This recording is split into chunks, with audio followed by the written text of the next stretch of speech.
What is up, everybody? Welcome back to another edition of the Big Five Pod, episode number 96. I'm, of course, your co-host, Kyle Morello. We got Jake Kopstick here, and we have another guest as we continue on with the season previews as we are less than 2 weeks away from the start of the college basketball season, which is very exciting. But we have with us today Dave Hanley, who's the co-host of the TalkinBlers podcast, going over Loyola Chicago and the A10 and everything that encompasses. So first and foremost, Dave, how are you? I'm very good. Thank you. Thank you guys for having me. Really excited to be on here. As a Philly guy, love talking Big Five, but love talking about Loyola basketball more. So anytime I get to do both, happy to do it. Well, we're making worlds collide here. So let's get right into it then, shall we? Dave, before we, go over our predictions, our previews, everything that encompasses, we got to let you have the floor and let you talk about the Blurs. Loyola Chicago is supposed to be a pretty good team this year, according to a lot of people. I'm sure you as well. But give us your sales pitch. Give whoever's watching this your sales pitch about why you think Loyola Chicago will be the team to beat in the A10 this year. Well, I think that they're going to be the team to beat because last year they, being co-champions of the regular season, you don't get there by mistake. Obviously, you have to be a pretty good team to do that. And yes, last year they did shock the conference a little bit, along with Richmond, as the two teams who were able to secure that co-championship. But I think that this year the defense is going to come along again. Last year, I think we finished top 50 in Ken Pom and defensive efficiency. I think that with who we added in the portal and who we were able to retain, like Miles Rubin and Des Watson, that defense is going to be as strong, if not stronger, when we look at it at the end of the season. The only question with Loyola is if they're going to be able to score in the half court. And I think that with the additions of people like Francis Wokorier, Justin Moore, who you all know, pretty, pretty, both are pretty gifted scorers in the half court, are able to run an offense in that outside of the fast break. So I think that with what we've added and able to retain in players like Des Watson on offense, and then also Jaden Dawson, he looks like he's poised to be a breakout candidate. I think Loyola has a very solid core that it'll be similar to last year where the pieces add up to more than the sum of their parts, if that makes sense. Absolutely. And look, they were regular, like you said, they were regular season champs for a reason. And how about the turnaround they had? Year one from year two in the A10. The worst team in the A10, their first year moving up from the Missouri Valley, playing in Arch Madness, now coming over to the A10. It was post Lucas Williamson. It was post Cam Krutwig. It was Drew Valentine's first year, kind of with his guys, if you will. They didn't have those 50-year guys who had the tournament experience. It hurt them a lot. And then he was able to put it together, really hit the portal hard last year, brought in some really good freshmen, hit the portal hard with guys like Des Watson, like you mentioned, 15-3 in the A10. They were really, really good. So I want to touch on like award winners first before we get into the rest of the conference. Now, you kind of spoiled my defensive player of the year pick because it is going to be Miles Rubin from Loyola. We'll get into his metrics, the numbers that Loyola had as a team and himself as well. But just want to recap last year. So, as we mentioned here, the co-champions of the regular season, you had Loyola Chicago, you had Richmond. Dream season under Chris Mooney last year, a banner year for the program that both went 15-3 in the conference, splitting the regular season championship. Because of the year that Richmond had, Chris Mooney was the coach of the year. The player of the year split between Jordan King of Richmond and Deron Holmes of Dayton. Deron Holmes also won the defensive player of the year. The rookie of the year that we'll get into was, of course, Xavier Brown from St. Joseph's. Sixth man of the year, Kobe Brea from Dayton, who moved on to Kentucky. So now, Dave, I'll kick it to you first. If you want to start, we'll go regular season champ and then player of the year. What are your predictions for this season?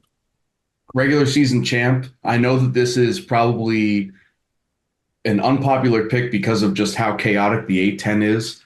I think VCU, even though they are the preseason number one, will finish number one. I think they return a good bit with especially getting Max Shulga back from Villanova, getting that recommitment, and just the way that Ryan Odom really proved himself in the first year. I think that he's poised to really put on a show down there in Richmond. And I think that it will be a little bit more, it's definitely a deeper A10 than even last year, which was already pretty deep. I think that you're going to see maybe like, I don't think you're going to see a 15-3 team. I think you might see like 13-5 win the league this year, but you'll see a couple of teams at like 12-6 and like up, just up that high. Yeah, and I think that Ryan Odom and the Rams will be able to get it done in the regular season. Yeah, I absolutely agree with you. I think and we'll get into it when we talk standings. I think there's 6 teams that really could jockey for the number 1 spot. And maybe I also VCU as my champ is a bit of a spoiler, but I do think there's 6 pretty damn good teams in this conference that are a cut above the rest, if you will. So if you want to get into, we'll go player of the year, we'll go defensive player of the year. I already kind of spoiled my defensive player of the year.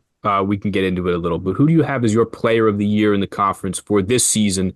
And then after, I want you to give me your defensive player of the year, because I think, Dave, me and you have the same guy.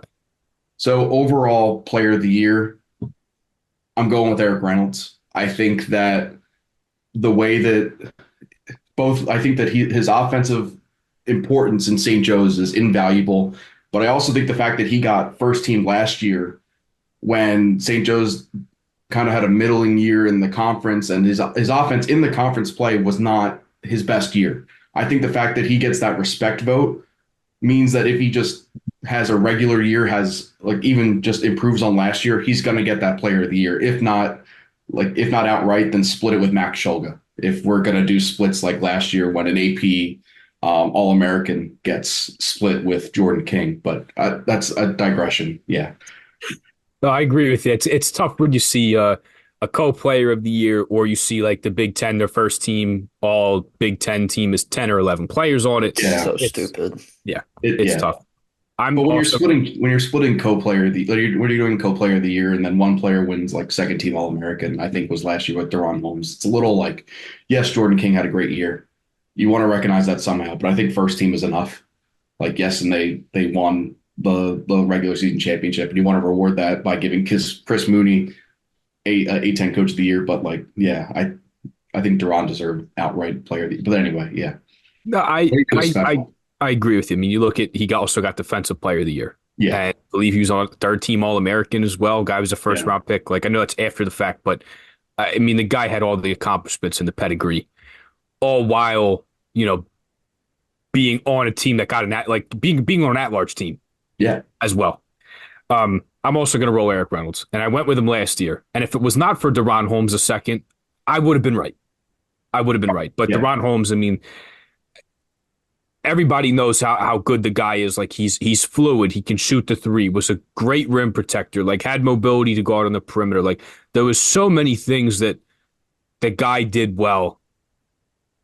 It was just impossible not to. You also won defensive player of the year in this conference. Like, it was impossible not to give it to him. But I mean, Eric Reynolds, with how good he played last year, you mentioned his offensive importance, like how he can fill it up. He can break a lead can go from 3 to 9 points, or he can cut a deficit with just like kind of the microwave scorer he is, and how he can get hot so quick. I mean, he single-handedly won them he kept them in the VCU game in the A10 semis. And like really that Richmond game as well. Like, I mean, his scoring really, really got them over the finish line there. So I'm going to agree with you on Eric Reynolds. And I think we're also going to agree on defensive player of the year. So I want you to tell me who you have as your defensive player of the year in the A10 this year. Wait, I got a player of the year too. Go ahead. Sorry, Kyle. Come on now. Your player of the year before we talk about one of the greatest. We might have a lengthy discussion here on the defense. I think we probably will. But as much as I do want to take Eric Reynolds, because I think that's what my heart says, and I think pound for pound is the best player, maybe not even pound for pound, just is the best player in the A10. For the sake of being different, I chose somebody different. And I chose someone who was not in the A10 last year, but is preseason first team A10. And I'm going to go Robbie Avila of St. Louis. Coming over from Arch Madness, as we were talking about a little bit earlier. He's a talented scorer. Obviously, he took the nation by storm last year with just like his appearance and his stature and everything like that. But at the end of the day, I think he is going to be one of the best scorers in this conference, one of the best players in this conference. I think St. Louis, as I may allude to later, will have a decent year in the A10. So for the sake of being different, I am going to pick Robbie Avila of St. Louis for my player of the year. But now we can get a defensive player of the year. I do want to hear your guys's. Cope, I know you spoiled yours earlier, but I want to hear Dave's first. Dave, who do you got defensive player of the year in the A10? So defensive player of the year will be none other than Miles Rubin, a sophomore center from Loyola Chicago. And I have great pleasure in saying that because of just how dominant he was as a rim protector last year, how efficient he was as a rebounder. Yeah, it just I think that he's going to just take that next step and show like when he's playing more than like 15, 20 minutes a game, even though you do have Jalen DeLoach there, I think that they're gonna be on the court at the same time in some instances. And you're just gonna have basically the Great Wall of Chicago just blocking the rim at Gentile this year when they're both on the court. Especially as a freshman, led the nation in block rate at 14.1%. Just outstanding. Top 10 in the conference for defensive rebounding percentage. Just, yeah, I mean, what more can you say about someone who came in at 18 and showed so much defensive poise and awareness that I feel like he's only going to be able to develop that part of his game more. Now, the only limitation to his minutes is probably going to be the offensive end if he can really take that next step. But I will say he did from 2-point range shot. I believe this is right, 68% from two last year, but only on like 123 attempts. So for a whole season, that's not a lot of attempts. I know I'm talking about offense right now, but I'm trying to key it in that he needs to produce offensively for him to also win Defensive Player of the Year, because you can't be a part-time player and win Defensive Player of the Year. You got to be on the court most of the time. You got to be starting. I mean, yeah, Deron Holmes had to be great on offense to be lights out on defense as well. But yeah, I think it's going to be Miles. I wanna hammer home all the points you just made, because you mentioned, hey, you can't be a part-time player. But how about the numbers he was putting up, playing 17.9 minutes a game? Yeah. Not even playing half the game. And, you throw that in there, 2.3 blocks per game with those minutes. I mean, he was the second in terms of a per game average, was second in the conference, and is now the leading returner with Babatunde Akingbola from George Washington moving on and graduating. So you have the blocks per game, the leader returns, was only playing not even half the game. And then how about you look at, the team stats on KenPom for Loyola. 28th overall defense, 14th best effective field goal percentage. Dave, how about the 6th best 2-point defense? Just having people in Alcatraz when they came in the paint. So I think it's pretty surefire that you look at this guy, you expect him to take a leap in every facet of his game, be on the court more. And you already showed you how good of a defensive player he could be. I mean, that's not even a part-time player. That's like an internship right there, only playing not even 18 minutes a game. So if you think he'll take a leap in every area, I mean, I think he wins Defensive Player of the Year regardless. But all those areas you touch on for him, that will only help his cause. And to anchor a defense that good as a freshman, playing just that much, I think it's pretty clear cut that that's your Defensive Player of the Year. Now, I will say, Posh Alexander's coming in this conference. Katie Johnson's coming in this conference that we'll touch on. So there's some really good defensive guards here. There's another good defensive center coming in too with Justice, who's joining St. Joe's. Exactly. Second in the nation exactly. in block percentage. Yeah. There's going to be a lot of competition out there. Yeah, absolutely. But this guy's numbers jump off the page for a really good defense. So I will agree with you on Miles Rubin. So how about we do one more before we get into our rankings, and let's do Coach of the Year. Kyle, say your piece. Come on. I don't mean to keep skipping you. I'm just saying, like, rather than roll through 6-man newcomer, all that, let's hit on a couple. We'll do Coach, then we'll get into some rankings. Apologies. Right. Say your piece. All right. I'm going to go Posh Alexander. Okay. Listen, obviously we know his defensive acumen. He was 2021 Big East Defensive Player of the Year, 2021 Big East Freshman of the Year. A little bit older now. He's been around for a little bit after his time at St. John's and then at Butler last year. Even still last year, though, according to Ken Palm, 35th in the nation in steal percentage, second in the Big East Conference. He is still that guy. He's now going down in competition. Obviously, not a big guy in stature, but he can hang with him. Obviously, he's proven that. And going to be at a place where, Dayton, obviously they're on home to last year, Defensive Player of the Year, completely different people. But defense is valued there, and I think he's going to be able to show that. So I have Posh Alexander getting another Defensive Player of the Year under his belt. Right on. We'll move on to Coach of the Year. And you know what, Kyle? Because I've skipped you twice, I'm going to boomerang right back to you. Kyle, give us your Coach of the Year. Dave will go to you. I'll finish this off. We'll get into the rankings then. I appreciate that. I think there's a chance that we all have the same one. Cope, I know you and I have the same one because we're looking at the same note sheet right now. That's going to be Ryan Odom of ECU. Listen, he's a great coach. Cope, I know he was one of your favorite hires in not this year's cycle, but last year's cycle, obviously, at VCU. And the team's coming back, and a lot of the team is going to be the same from last year. A team that made it to the A10 finals, was one of the forces in the conference. We've talked about Max Scholga. We've talked about everybody who's coming back for this year. So I think they will end up being the best team in the league this year, which I know we'll get to, at least in the regular season. So I think he's going to be rewarded with that, and he's going to bring home the Coach of the Year. All right, Dave. Dave, how about you?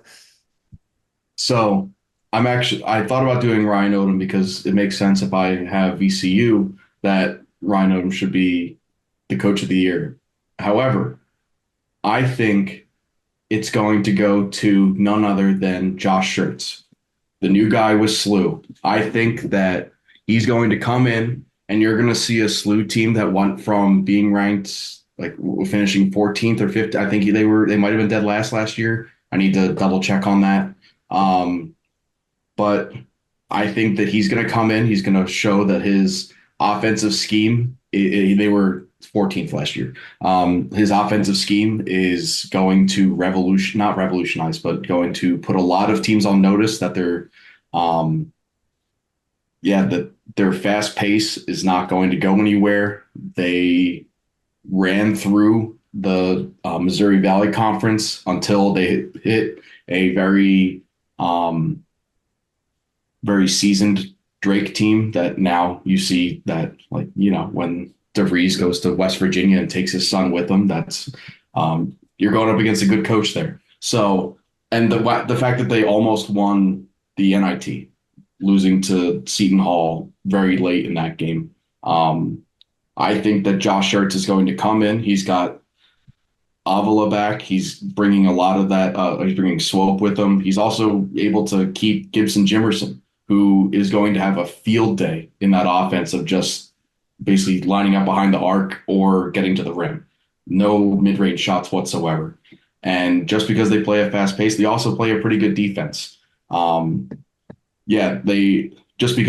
do have a lot of pace, but the defensive efficiency numbers are still there. They're still solid. So I think that you're going to see Josh Schertz come in, take SLU to being like finishing probably for a double bye, and they'll reward him with Coach of the Year.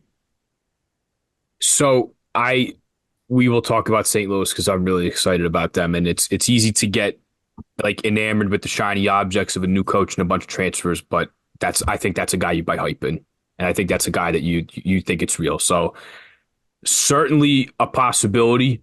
One of the the A10 just got, which is a very good coaching league, just got one of the best X's and O's guys in the whole country to step in. So he's up there for me. St. Louis is will right away be one of the best teams in the conference with Josh Schertz. I went Ryan Odom as well. I want to stay consistent here because last year I said he was a top 5 hire of the offseason. And they got off to a bit of a rough start with, I believe it was Scholga, getting hurt, not playing right away. Joe Bamisil not readily available to Or excuse me, it was Bairstow. My bad. I get the two of them confused because they kind of look alike and they both came from Utah State. But Bairstow starts out with an injury, doesn't play the first handful of games. You have Joe Bamisile with the waiver situation where, he was at 4 schools in 4 years.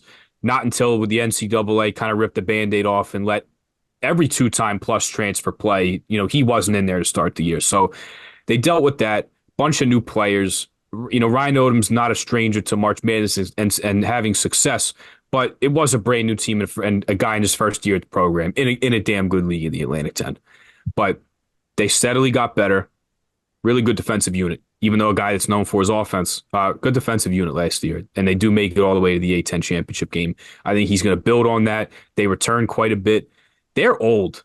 I mean, there's a lot of, 4th, 5th, 6th-year guys on this team. I mean, Jack Clark, which we'll touch on, he started his career at LaSalle. It feels like he's been in college for 8 years or whatever. Makes a stop at NC State, makes a stop at Clemson, makes the Elite Eight last year. Now he's back at VCU. Like, they're old. They have experience. This was a good team last year that I think will be better now that everybody, knock on wood, is healthy, is eligible. And I'm going to roll Ryan Odom because of that, because I think they're going to win a very competitive A10 this year. There's a lot of good teams at the top. And they, they're in position potentially for an at-large. I don't think their schedule is that strong, like non-conference wise, if I remember correctly. But I think they have all the pieces here to be the class of this conference and then give Ryan Odom the nod for Coach of the Year. So with that, I have VCU at the top of the conference. Dave, you alluded to it that you do as well. I want you to start with us as we kind of go down here. Maybe we don't have to spend a ton of time on every team as we get lower in the rankings here, but especially to start. You said you have VCU number 1. Tell us why.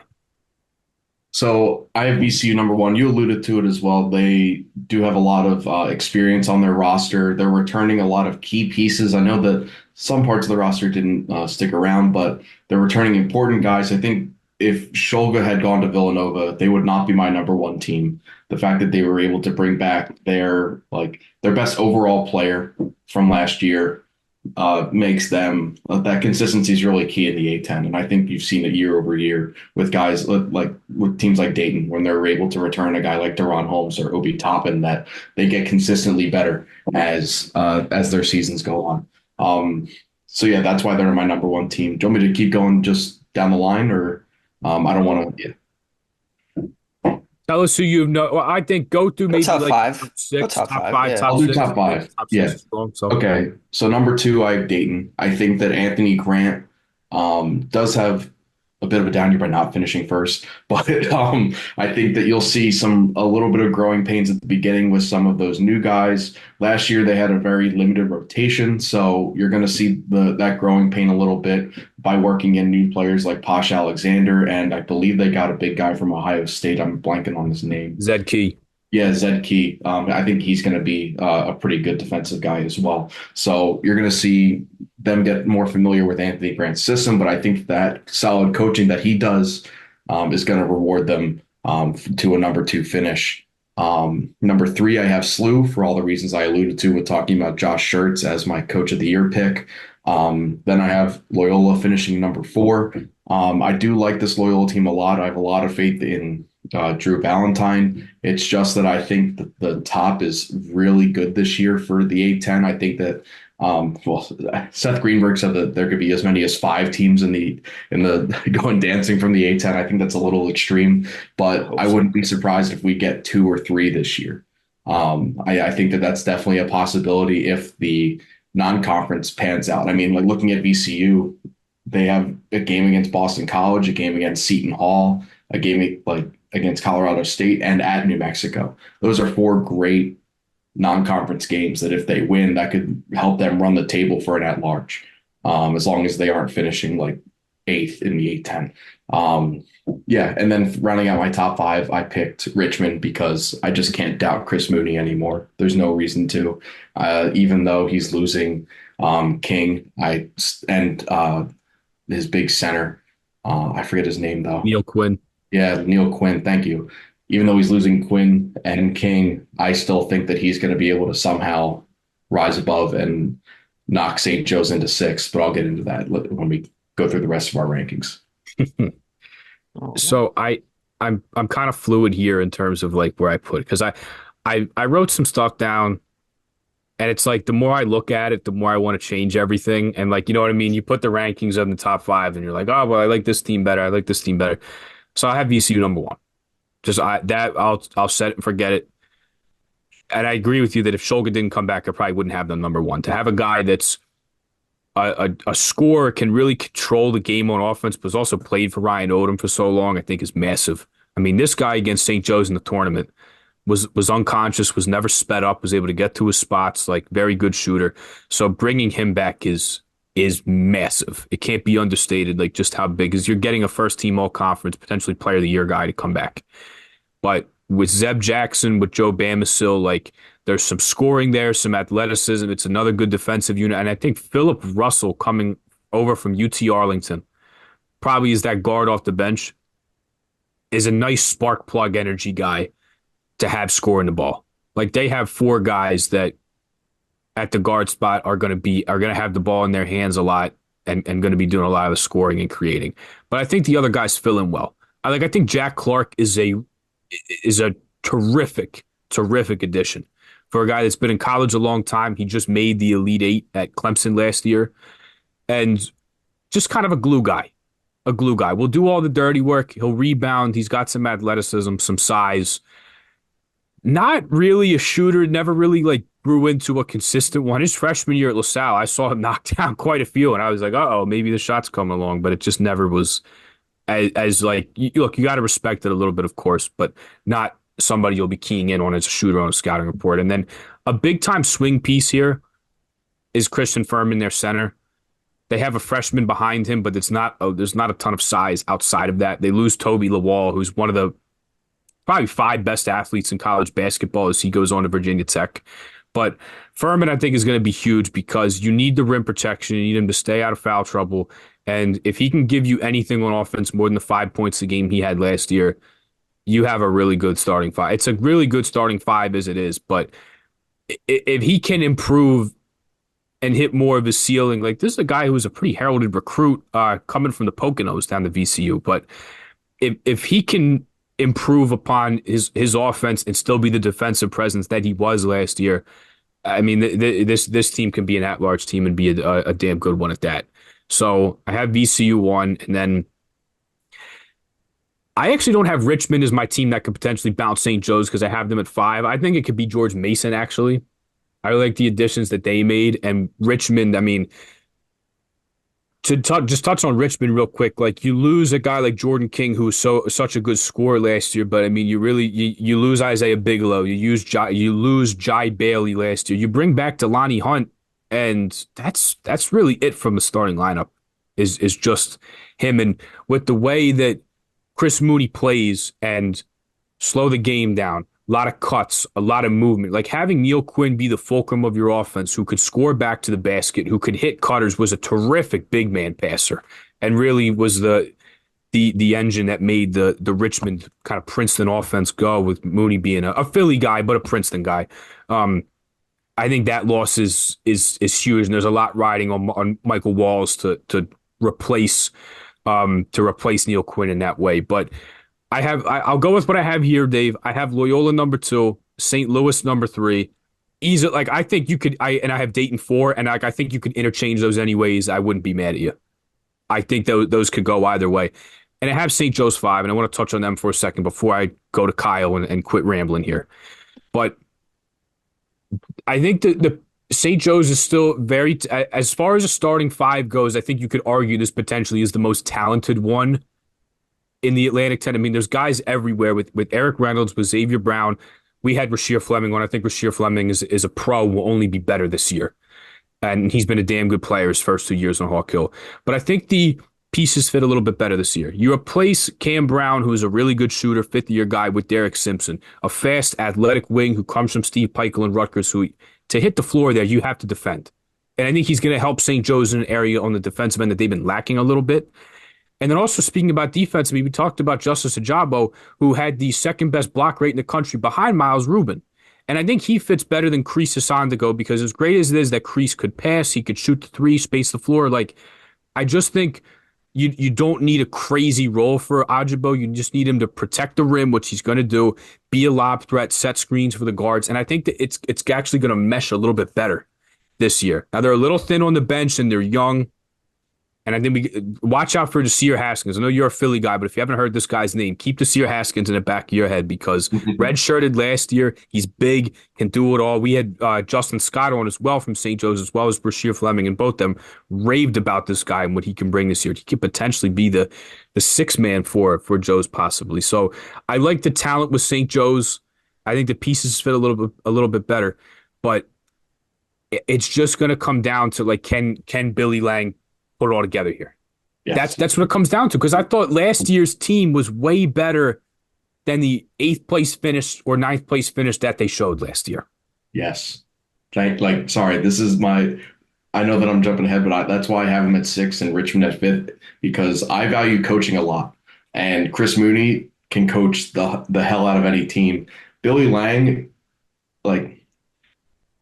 does he have? I think he has yet to have an over 500 season in A10 play, and he's been there Is this going to be his 6th year or 5th year? 5th year. 5th year. I think it's his 5th year. That's a long time. Especially when you have very talented players. Like last year, you have probably the two most dynamic guards in the conference in X Brown and Eric Reynolds, and you finish 9th. I get Kreese was hurt. And I know that Fleming, I think that bringing in Justice is going to be a lot better for Fleming because you're not going to ask him to do a lot more of the center work. You're going to say you're going to stretch the floor as a traditional NBA power forward now, where you're going to be sitting in the corner hitting threes, and you're going to be a threat on the defensive end, crashing the board. But it all comes down to, can this guy put it together at all? And I know that that's harsh coming from a guy who's a fan of a team that went 10 wins 2 years ago. But I just think that if not now, when? If I said that last year, if not now, when? And when you're barely beating a SLU team at home that is just run by Sincere Parker going bananas in a game, what are you doing? They won 5 games in conference last year, and you were almost a sixth win. Yeah, and they started out 0-3 in conference last year, dropping, I believe it was URI, and then they blew a big lead at St. Louis. And so this is your number 6, just to clarify on that. 9-9 last year, 8-10 the year before, and especially last year, I had really lofty expectations for last year's team, and I do for this team as well because there's just so much talent. Yeah. And they're kind of zigging while everybody else is zagging. They recruit from high school and develop guys. They're only brought in the 2 transfers this year. They'll bring them in here and there, but that's not where the bulk of the team is coming from. These are homegrown guys, and I think there's something to be admired about that a little bit. But they got to start putting it together. Now 21-14, it was his best season that he's had. 99th, made a top 100 in Ken Pom, but I just think that there's a lot of talent here that they can be better. But to your point exactly, we're going on year 6 here. These are all your guys in the program. I think that's all very fair stuff to say. So, Kyle, one more point I just want to throw out on George Mason before I kick it to you, because they can kind of be my spoiler team that can crash the top 5 here. So, year 2 under Tony Skinn. Kind of weird at the end of the season. If you remember, Dave, there was it was Keyshawn Hall going to transfer. It was just a very weird situation. Was everybody all on the same page, all in at once? Actually, he won 20 games his first year. He's a young guy. He's a Mason alum, a fiery guy, 500 finish in the league. I like his pieces that he brought in, and I think Katie Johnson is a swing piece of all swing pieces in this conference, because he's got the Power 5 experience at both Georgia and at Auburn. Numbers can be a little wonky. They didn't necessarily get better while he was in school. He plays with a ton of fire. I think can be a menace on the defensive end, but is the shot selection great at times? Does he force things at times? Do you want him with the ball in his hands all the time? I think there's a lot of questions with Katie Johnson, but this could also be a guy that as an older player, with that tenacity on the defensive end, like he could really dominate on that end to be a really good player that propels George Mason potentially into the top 5 in this conference. And you still bring back Darius Maddox. I think another nice player they brought back again on the defensive end, which is a team 48th in effective field goal percentage last year, did have a top 100 defense, 12th in 2-point percentage defense, is Jeremiah Quigley from Iona. Young guy last year. Iona thrown together with Tobin Anderson coming in there. Rick Pitino leaves. The whole team departs except for Osborne Shima. And the freshmen had to play a lot right away. They had to play. They had roles right away. All the freshmen at Iona had roles last year, and I think this guy will bring in some defense, and Mason can actually be a bit of a spoiler, maybe.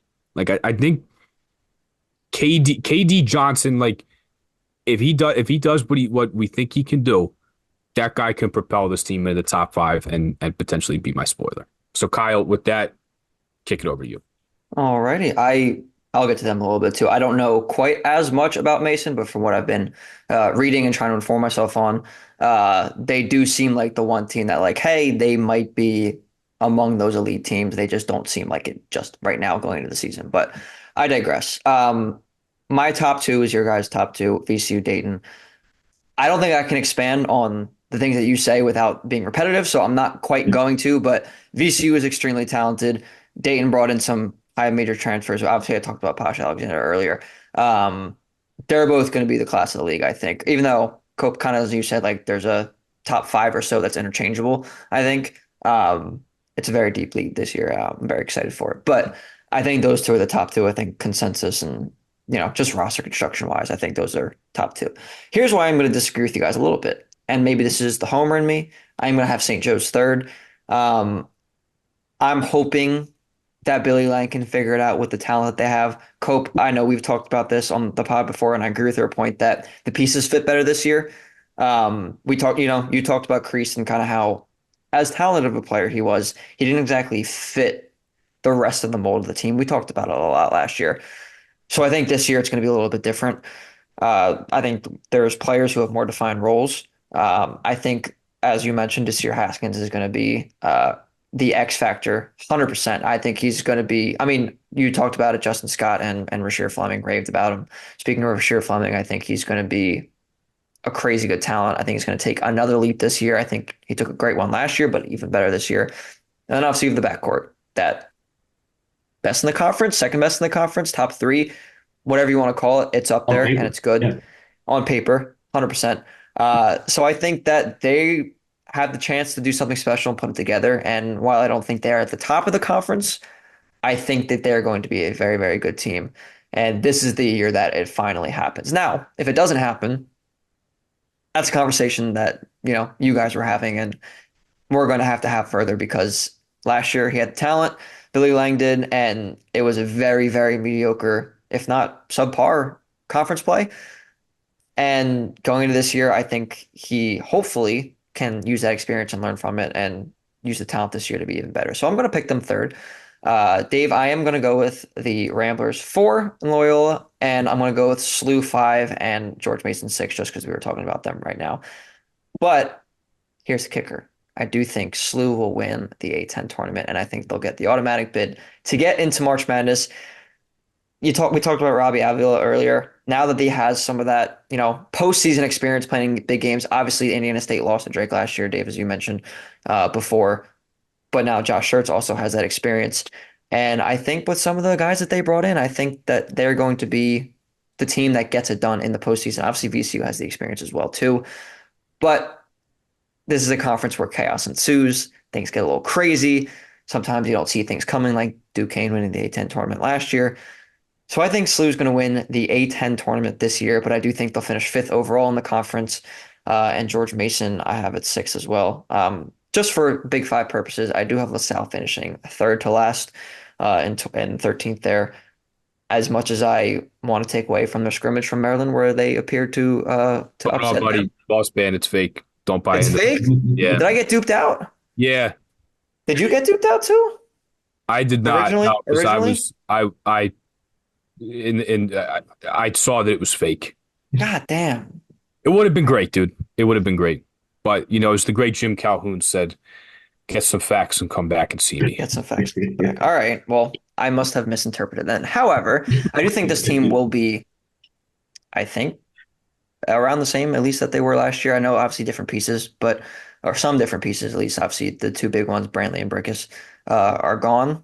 They bring in some other guys. Maybe the pieces fit a little bit better there as well. I'll never count out Fran Dunphy, obviously. But they're still just in terms of the rest of the league, not quite as talented as the rest of them. So unfortunately, I do think they're going to finish toward the bottom, but I would not be surprised at all if Fran Dunphy wills these guys into like, the 10th or so or ninth or so position. I don't think they're going to go higher than that, but I do think that there's chance for growth because they have Mr. Big Five. They have Fran Dunphy, who, as we all know, is a phenomenal coach. So, Dave, I do want to ask you about your opinion on them, though, just because we are the Big Five pod, and we have Yeah. not talked a lot about the Explorers just yet. We've talked a lot about St. Joe's, obviously, and for a good reason. They're going to be among the top of the league this year. But what are your expectations for the Explorers going into this year? I know, obviously, we talked about Brickus and Brantley leaving. Got Jaleel White coming in from Temple, some other guys as well. What do you make of this year's LaSalle team? So I think that losing such an important guard pair from last year, plus you lose Yotus. I think he transferred with Keyshawn Hall to Central Florida. Um, Happenstance, not that they, yeah. But anyway, I have LaSalle finishing 14th out of 15 teams. And that does break my heart because I'm a big Fran Dunphy backer since his days at Penn. But I think that he's almost starting from square one again without the very talented guard duo. I do think though that 14 is definitely their floor. I don't think that they finished last. I think that the new arena that they just got with an HVAC system, which is if you've ever been to Gola, it gets sticky it gets nice and humid in January when it's 30 degrees outside. It's like 85 in there. But I'm excited to see Glazer in person this year. I think that they're going to come in with a lot of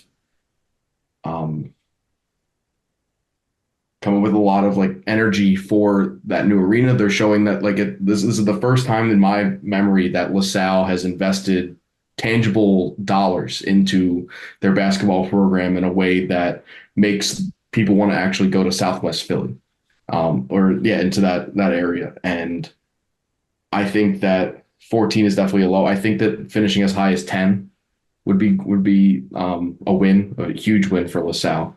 But yeah, I think that there's just a little too much of a roster deficiency from last year that you don't have the same guys that you can rely on to win you games, and that built-in chemistry. Yeah, I agree with you 100%, Dave. And the guards is really the key here, because to lose Brickus and Brantley, who had all that experience playing together, even under Ashley Howard, I mean, they had been there for 3 years together, and to leave and bring in some youth. I mean, you have Corey McKeithen, who played at Rider, but didn't have nearly the role or the production at Rider that Brickus and Brantley had. You bring in Deuce Jones, a freshman. I got to go to LaSalle practice a couple weeks ago. I think this guy's going to be a problem pretty early. He's a freshman. Like, he'll take his lumps as any freshman does. But, I mean, this guy is quick, and so is Eric Acker coming from Long Island. Like, I think if you're a LaSalle fan, and I know there's the portal, and it's like, can you bank on guys staying? But a backcourt of Eric Acker going into his sophomore year and Deuce Jones going into his freshman year with two guys that are that hard to stay in front of, that quick, and with that much of a knack for scoring, I think if you're a LaSalle fan, you have to be excited about the prospect of the two of them potentially playing 2-3 years together. So that's what it comes down to. But they're young. It'll be up and down, playing with each other for the first time, being some young guys. Eric Acker coming up from the NEC to the A10. It'll have its ebbs and flows, but these guys can score. But as young players, like it'll be hot and cold for them. But I think they'll be good down the line, and you will see flashes of it this year. And I think they'll be deeper this year, a little bit bigger, a little more athletic. Like I think of last year, like there wasn't a Jaleel White on the team to guard like a Darren Buchanan from GW. a big guy that can bully you down in the post and back you down. So I think adding him, and then I think Michelelli is going to be a really nice surprise here because you look at Yotsus, a guy who could stretch the floor a little bit and could knock down a three. And when I was at practice, like that coaching staff is full confidence in Michelelli to step out, shoot threes. I think that's going to be big in opening up the offense for them if they can continue to have a big that can stretch the floor. So I have them at 14 as well, Dave. I'm looking at 13, and I have Davidson at 13, and I kind of want to interchange them. Like I think you could go either way. But as a group that finished 10th last year, spearheaded by two experienced guards that can make it happen, I don't think they'll get quite to maybe 10. But the thing with Dunphy is he just doesn't finish last. So I couldn't put him last. But I think maybe that 11 to 14, 12 to 14 range, they kind of sit comfortably in there. Dave, But I you know want to what? ask. Go ahead. I will say one more thing though. It's going to be awesome. Not awesome, but it's going to be so fun when they finish in that 11-14 range and then still manage to somehow like make the second round or the quarterfinals of the A10 tournament because it's what's happened the first 2 years. They've at least won one game in the A10 tournament. And that's Cope, what you're talking about. Fran Duffy, just you can't hold him down even with maybe the roster deficiencies. It's just what it is. So it's going to be awesome seeing that again this year. I hopefully they finish higher. I don't think they will. I don't think any of us think they will. We just talked about it, but the inevitable thing will be is that they win at least one game in the A10 tournament and they surprise some people, even with that higher seed. Yeah. And Dave, before I kick it to you, because I want to get your thoughts on if there's any teams that jump out to you from maybe the 7 to fit, 7 toward the bottom of the league. Just a quick point on Tom Golarina. I was a freshman at LaSalle, had my student orientation in there. Thank God there's AC. Wear your jacket when it's cold, but take it off right before you walk in because my God, that place is a sauna. There was bats in the ceiling, I think, one time. Like, what an interesting place. There's a pool underneath of it. Like, you have to walk upstairs to get to the basketball court. What an interesting place to go see a game. But very excited for the new arena. But want to ask you now, if you look from like the 6 to 15 range, basically any team that's not in your top 5, 6, any that stick out to you want to comment on here? So this might get me in trouble, but I'm gonna do it anyway. I have Mason at 11. Oh, Yeah. Yeah. okay. Okay. And Okay. that I think that KD Johnson gives me Bryce Golden vibes. You are getting a name. Yes, he did start in a bigger conference, and yes, he like in KD Johnson's experience case, you do have postseason play in March Madness. However, he was never the guy on that team, and when it came down to he's a very streaky player. Yes, he has a very good steal percentage, and I think that he's going to be a good baseline defensively. But I think that they're going to ask him to do things offensively at George Mason that he might not have the experience doing. And also, like talking about last year, like the Keyshawn situation rubs me the wrong way with how that I know that it's all hearsay, but how that ended didn't necessarily make me feel the most confident in. I mean, I think Tony Skin's a great coach. I think that he is he's pretty good with X's and O's. He is still learning, but I just think that if you're relying a lot on KD Johnson to be the guy, then I think that this Mason team might not be as strong as people are predicting because I think that they could finish third or they could finish where I have them at 11. And me putting together my rankings was basically like, okay, who am I going to where am I going to put them? Just because I have no idea how they're going to be. And honestly, if I have Richmond at 5, you could easily flip Richmond and GW. Like Richmond could have a disaster season with injuries or something like that, and Chris Mooney can't overcome that. But yeah, I don't know. I just have this weird feeling about Mason this year. The new logo also throws me off, and I know that has nothing to do with the team, but General Motors, but it's vibes though. That yeah. counts. Yeah, it's part. Yeah, rankings are all subjective anyway. No one actually cares about my opinion, but We I care don't about your have to. You know what I mean, though. Like in the grand scheme of things, like if Katie Johnson listens to this, he's gonna be like, "Oh, that's just some idiot from Philly talking about Loyola basketball." But yeah, I think that I don't. Yeah, it just rubs me the wrong way that the way that last year ended. I think that um, if Katie Johnson is there to be the guy, I don't know if he can be that guy. I hope he can. I really do, because that's great for the A10 if he can. So like your fears about Katie Johnson being like the guy on offense is exactly why. Like I think they could have a bit of a wide range, but I do think like because you have Jared Billups, because you have Yeah. Darius Maddox, like you won't be asked. Zach Anderson from Florida Gulf Coast who could space the floor a little bit. Like I don't think he's going to have that much of a burden offensively that I think it could turn into that disaster. Because the thing is, like, the thing I was complaining about Auburn last couple of years was their guards were so erratic. Now, if he Yeah. brings that to George Mason, yes, can see exactly what you're talking about. I just think it's not going to be the case to that extreme. Defensively is where his value will be brought. Now he'll have to score, and I think that's why they'll be so high. But very fair point that too much Katie Johnson on offense is. I think less is more with him offensively. It's good they have some other guys around him. Yeah. I'd see exactly what you're saying. Yeah. I want to touch on Duquesne for a second before maybe we say a word about these pillow fight teams. Interesting thing here going on. You have Keith Dambrot retires. I don't know about you, Dave. I had Duquesne upsetting BYU in the first round of the tournament. Just want to throw that out there. Just so Always got to give A10 one win. Just give him one. Yeah. Yeah. And, hey, the mighty Atlantic 10 Conference, how about two teams in the round of 32 last year? Two teams that won their opening game. Pretty good.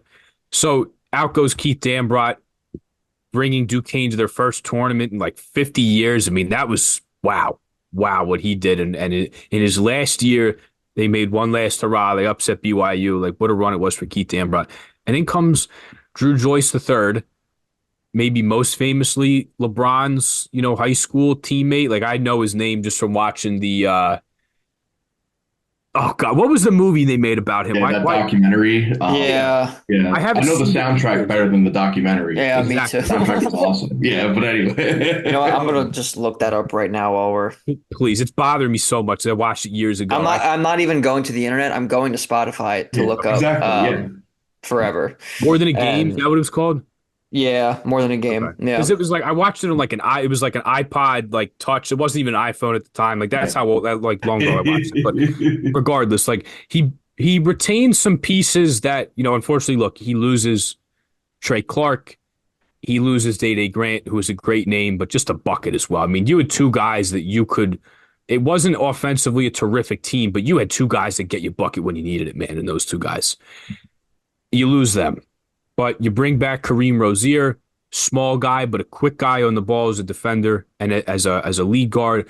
David Dixon comes in there, who played behind Dusan Neskovic, or played with Dusan Neskovic. He played with the Drame twins from LaSalle. Like, it was a really deep team last year. Jakob Netchus, who just dominated, I think, the U19s in his home country, had a really good offseason. Like, there's some guys that return here.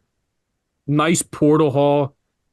Trey Dinkins from Canisius, Jashawn Corbett from Chicago State. Like, there is a lot to like here, but when you lose your two main scorers like that, like I think, and a new coach, I think Duquesne could be a bit of a wild card, but like I also think they could be rock solid middle of the conference with all that being said. So did you have any thoughts on the defending A10 conference champions here? It was quite the run for them at the end of the year. Unfortunately, well, no, Bonaventure beat the Ramblers, right?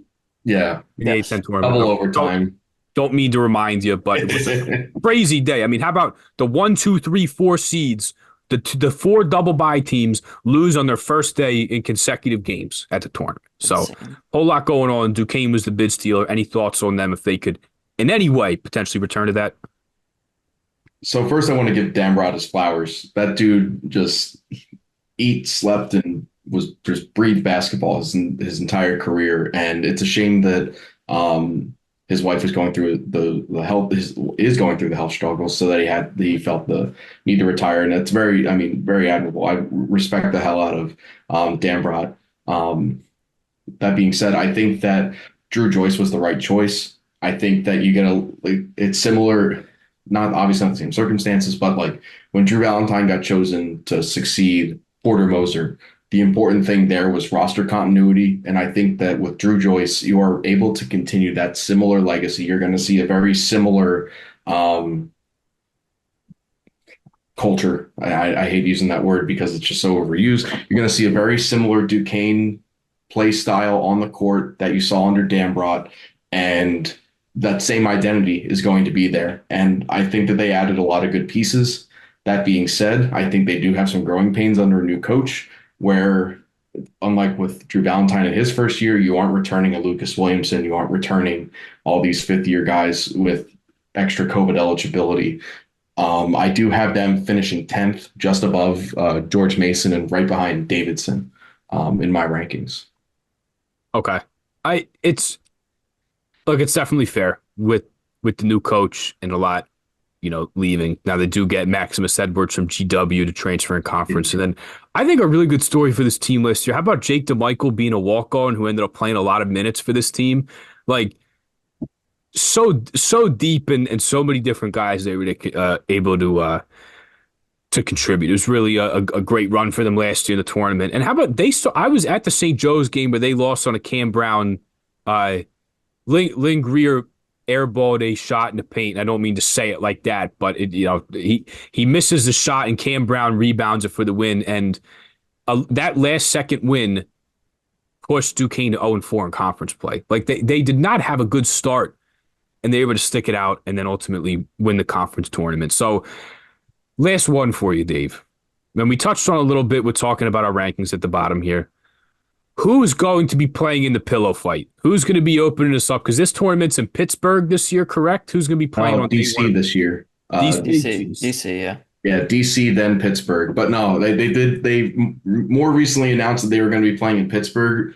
Then they have advertised they're going to be in DC this year. So okay, there you go. Yeah, it's always the next thing. Understandable. Yeah, it's always about the next thing. But so in the pillow fight, 4 teams. GW, Rhode Island, our LaSalle Explorers, and the Fordham Rams are my bottom 4, and I think that's a pretty consistent bottom 4, like for the most part. So I have Rhode Island. I'm not big on it.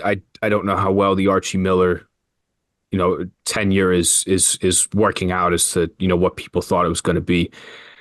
So I have Fordham, LaSalle, Davidson, and I think you could interchange GW, Rhode Island. I think that's, if you're talking bottom 4, it could go either way. I think the Garrett Johnson injury for GW is going to hurt them coming into another year for them. But, they bring in Rafael Castro from Providence. They bring in a guy, Sean Hansen from Cornell, who I like, who can space the floor. Jacoy Hutchinson, Trey Autry, Darren Buchanan, I think will be one of the best scorers in this conference. Like, there's some returners and some guys coming in that I like, but losing a guy like Bishop who could just be a flamethrower for you every night, it's not easily replaceable. I mean, Buchanan doesn't have the shooting off the dribble game. He's kind of like a bully ball forward. So I think it's interchangeable with GW and Rhode Island. And I think kind of go either way. And then if you want to go a spot above it, I don't want to put Bonaventure this low. I do have him at 10, but like Mark Schmidt is just so good that I know he'll get every ounce out of this team, and he'll make me look silly for doing that. But those would be what my last 6 would be, if you will. Can't forget about Wilkes this year either. Yeah, I mean, it'll pay off. It's gonna pay off, man. You give Woj the resources, and you have Mark Schmidt, who can squeeze every ounce out of can get the most out of his guys. How about they lose all 5 guys from that Ironman starting 5 a couple years ago, and he still had them. They were still a competitive team the year after. So I'm a big believer in Mark Schmidt. He'll make me look silly for putting him at 10, and that's quite all right because he's one of my favorite coaches. I sing his praises, and if he makes me look bad, that is okay with me. Kyle, your thoughts? Yeah, and honestly, that's why I didn't have them quite as low. I had them in 8th, which it might be a little bit high. Just, I don't think the roster is as talented as it was in years past. but I can't go against Mark Schmidt. It's just something that I can't do. I cannot bring myself to do that. Not quite, the same exact parallel as the Fran Duffy discussion earlier, but like it's still a thing where like you have a coach that elevates the roster, and that happens, maybe not every single coach can do that. Obviously, we had the discussion about Billy Lang earlier. Um, I hope he can do that this year, but has not shown that so far in the past. Mark Schmidt has. He's that good of a coach. So I have them eighth, and then I had Richmond nine. I do have Rhode Island 10. I hope Archie Miller can also do that at Rhode Island. The jury's still out on that as well, but I think he can do that. And then LaSalle, GW, Davidson, Fordham is my last four. There, I think Fordham's kind of a consensus bottom team, and it stinks because, they were really, really good just 2 years ago, 3 years ago, whatever. I'm losing track of time now, but they were a good team, and now it's kind of all evaporated again, and now they find themselves, I think, at the basement of the A10 once more, and that's that. Dave, any final thoughts here on the Atlantic 10 Conference before we head into play in a very, very short time here? Just want to bring up that none of us mentioned UMass, but I think that's kind of fitting with their move to the MAC. Yeah, I think Frank Martin. I just want to put it on record. I have them at seventh and Bonaventure at eighth as well. I just think that you're going to get a solid year out of a Frank Martin coach team, but see ya. Sorry that another founding team of the A10 is leaving for a football reason, but listen, but also like, to your point, coaches in this conference are really good. yeah. There's some really good coaches in this conference. I don't know how many people, outside of people in the know of the A10 actually realize this, like nationally at least, but like there's some really, really good coaches in the A10. I think one of the most underrated conferences, I think, this year as a whole, but that's players and coaches. But I agree. UMass, I think, will be in the middle of the pack. I think they'll be competing, maybe not at the highest level, but they'll be in that next tier of teams for sure. All right, Copa, how about you? Any last thoughts before we sign off here? I literally, Kyle, I am chomping at the bit to get going in 11 days here. Well, it'll be 11 days when the sun 11 comes. days of this recording. Yeah, 11 days of this recording. Dave, one more question for you before we get you out of here. We asked this to everybody we have on, and of course, you're a Philly guy. It was great. Dave reached out to me. He was like, hey, can you tell me anything about Justin Moore? Started talking from there. Found out he's a Philly guy. Great conversation. Got to ask you, though, Dave, where do you get your cheesesteaks from? We asked it to everybody. You're no different, especially being a Philly guy. Got to get your take on it. So, I did just recently have a friend in from Philly, and he wanted to go to Reading Terminal. So we did go to I might be butchering like Spataro's? Yeah, it's always solid, always a solid place. It's a 6 out of 10, I think. Like yeah, it's a solid, like, here's what Philly cheesesteaks are like. But whenever I get the chance, D'Alessandro's, my usual order is whiz with onions and also sauteed mushrooms, just because it adds a little bit more seasoning to that steak. It's probably that might be my go-to, is going to D'Alessandro's. And then that might be like a trendy pick, but they're trendy for a reason. They're damn good. Listen, I'm not mad at it, though I will say I think D'Alessandro's has gotten worse over the last 2-3 years, maybe, at least the last two. They're getting really popular. So like they're getting very popular. I think that might be part of it. They're getting really popular. It is a trendy pick. I'm not mad at it. It used to be my favorite. Mine is Angelo's now, though. I think it's just top notch. And I think, Cope, we've had the discussion a million times, whether between us as friends and also as co-host on this podcast with other people, it's Angelo's. It's just a good cheesesteak. Yeah. Yeah. Very popular pick, though, with D'Alessandro's, though. Yeah. Like 100%. That's is one that's up there. Yeah, absolutely. I mean, you can go wrong, but there's also a lot of very good options in the city in general. So I'm not mad at it whatsoever. But Dave, thank you so very much for coming on this pod, talking A10 preview. We are very, very close to the season, so it's definitely good to inform the people of the things they should be looking out for in the conference this year. It's going to be an exciting year for the conference. A lot of good coaches, as we talked about, a lot of good teams, a lot of good players. Definitely think it can surprise some people. So thank you for your insight and your input. And if you want more of that, go to TalkinBlers and go check out Dave's podcast. Obviously, our market might not be so tapped into Loyola Chicago, but if you want to ever check out who LaSalle's playing, St. Joe's playing when those matchups come up, and you want an informed opinion, you can definitely go check out Talking Blurs. So Dave, thank you so very much for coming on the pod. We appreciate it very much. And for you guys listening and tuning in, thank you very much for your support as well. Obviously, we very much appreciate it. You know where to find us on social media, Twitter, Instagram at Big Five Pod. And yeah, we got some more season previews coming up here shortly, and then the season will be underway before you know it. So until then, we'll see you next time.